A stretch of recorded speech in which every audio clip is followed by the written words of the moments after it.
ভয় দেখানো হচ্ছে যে তোমরা যদি এখান থেকে না যাও তোমাদের সাথে অনেক কিছু হতে পারে পরবর্তীতে। আমরা তার জন্য দায়ভার না, তোমরা নিজেদের জন্য দায়ভার। আমাদেরকে এই কথা বলে হুমকি দেওয়া হচ্ছে।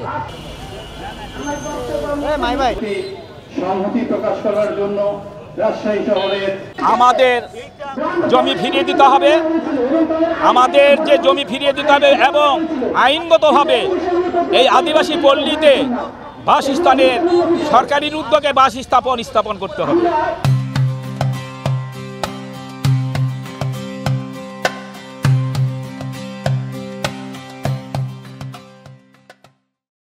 এবং যারা এই ঘর বাড়ি ভাঙচুর করেছে তাদের সুষ্ঠু বিচার করতে হবে।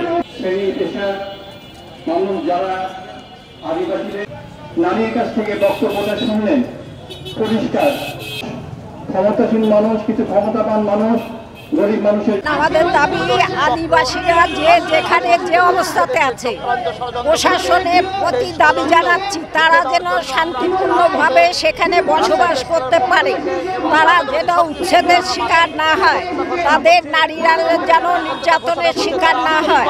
আজকের এই আয়োজনে জাতীয় আদিবাসী পরিষদ, দিনের প্রচেষ্টা সহ বিভিন্ন সামাজিক সংগঠন রাজপথে দাঁড়িয়েছি।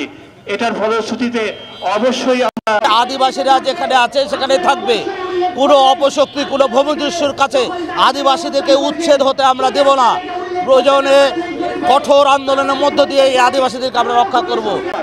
এই অন্যায় বা এই মানবাধিকার লঙ্ঘনের ব্যাপারে আবারও চলছে। শুধু এইটাই নাই, এর আশেপাশে অনেকগুলো ঘটনা আগে